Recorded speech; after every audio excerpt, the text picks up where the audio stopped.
10 hari setelah hilangnya Jerry. Kiri. Hap. Kanan. Hap. Tuk. Aduh. Sakit kek. Aku suruh kanan. Mengapa kaki kirimu yang maju? Kata lelaki tua itu sambil memukul betis seorang gadis cantik yang sedang berlatih di belakang gubuk mereka. Hehehe, aku kira ini kanan. Kata gadis itu sambil cengar-cengir. Sudah. Ayo pergi bantu ibumu merebus ramuan. Aku akan merendam tubuh pemuda itu ke dalam air rebusan tersebut nanti. Siap laksanakan. Kata gadis itu. Namun belum lagi dia beranjak dari tempatnya berdiri, seorang wanita setengah baya berjalan tergesa-gesa menuju ke arah mereka. Ada apa kau seperti dikejar oleh setan, Roxana? Tanya lelaki tua itu. Anak muda itu ayah. Dia mulai menggerakkan jari tangannya. Kata wanita setengah baya yang ternyata adalah Roxana itu. Benarkah itu ibu? Tanya gadis itu lalu segera melompati kursi panjang tempat orang tua itu duduk dan langsung memasuki rumah dari pintu belakang. Baru saja gadis itu tiba, pemuda itu mulai mengerjap-ngerjapkan matanya dan, Kau gadis berbaju merah itu?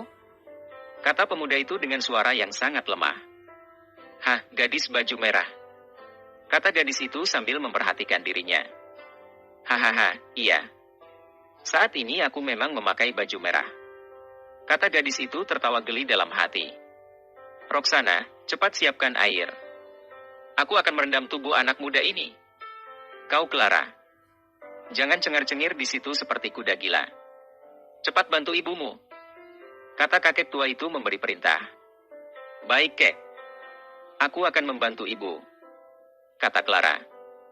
Namun sedikit pun dia tidak beranjak dari tempat itu. Clara.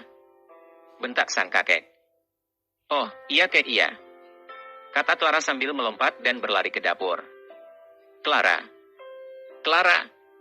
Kau ini benar-benar membuatku kesal. Kata lelaki tua itu sambil menarik nafas dalam-dalam. Kini lelaki tua itu melumuri tubuh pemuda itu dengan minyak dan mulai membuka kain panjang yang melilit di tubuhnya. Jangan ada yang datang kemari. Aku sedang membuka kain pembalut tubuh pemuda ini. Kata lelaki tua itu khawatir kalau Clara atau Roxana tanpa sengaja masuk ke ruangan itu.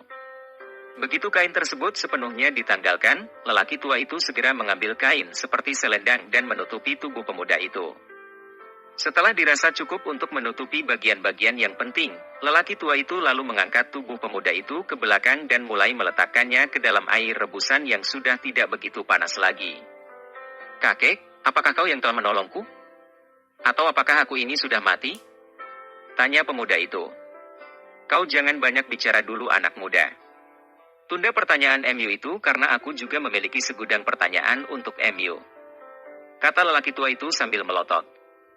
Mendapat teguran seperti itu membuat pemuda itu merapatkan bibirnya dan tidak berani lagi banyak bertanya. Bagaimana perasaanmu anak muda? Tanya lelaki tua itu. Lebih segar kek. Tapi aku lapar. Jawab pemuda itu. Ya. Wajar jika kau lapar. Kau sudah 10 hari tidak sadarkan diri. Berbaringlah. Aku akan menyuruh cucuku untuk memberikanmu makan. Kata lelaki tua itu. Clara yang kini mendapat perintah dari kakeknya bergegas membawa makanan jenis bubur ke ruangan tengah. Dia lalu mengangkat kepala pemuda itu, menambahkan bantal agar posisinya bersandar dan mulai menyuapi pemuda itu sambil memperhatikan wajah tampan yang memar di sana-sini itu. Terima kasih gadis berbaju merah. Bubur nasi MU enak sekali.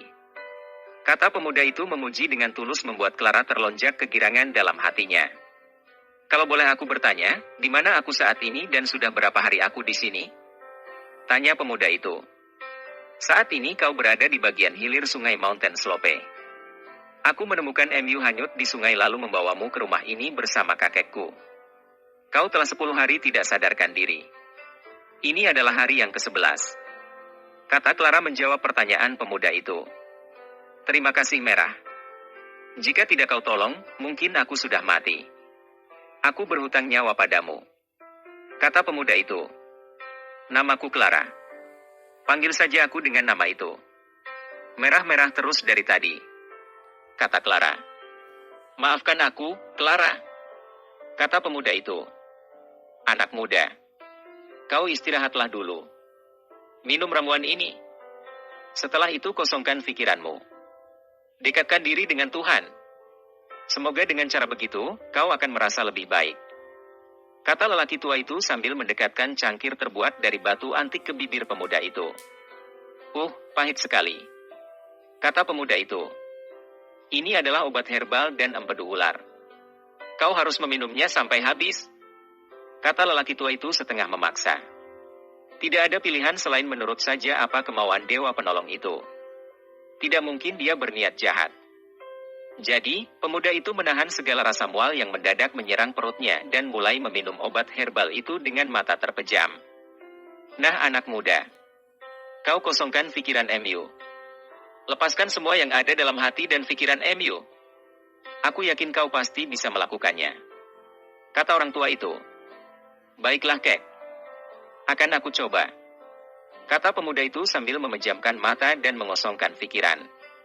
Tidak sulit baginya untuk melakukan metode itu. Ini karena dia sudah terbiasa melakukannya. Ayah, bagaimana dengan keadaan pemuda itu? Tanya Roksana ketika lelaki tua itu sampai di dapur. Salut. Aku salut dengan semangat hidupnya. Ini adalah kali pertama aku melihat pemuda yang sangat kuat. Aku dapat merasakan di dalam dirinya sudah memiliki pondasi yang kuat. Dasar-dasar ini jika terus dikembangkan, tidak akan lama baginya untuk menjadi jawara seperti diriku waktu muda dulu. Kata lelaki tua itu kelihatan kagum. Ya, aku juga tadi sempat melihat berbagai sisi dari sorot mata anak itu. Aku tahu bahwa ada beban berat yang mengganjal dalam benaknya. Namun dia mampu menguasai dirinya. Anak ini terlalu pandai membawa diri dan mampu menyesuaikan di mana dia berada. Kata Roksana. Dia bukan orang biasa. Aku jelas melihat beberapa tulang yang patah ketika dia pertama kali ditemukan. Aku khawatir bahwa dia akan hilang ingatan atau lumpuh seumur hidup. Tapi yang membuat aku tidak percaya adalah, dia saat ini baik-baik saja. Mungkin ramuan itu serasi untuknya, kata lelaki tua itu. Apakah dia bisa pulih secepatnya, ayah? Tanya Roksana. 1 tahun. Tapi itu tergantung pada tekadnya.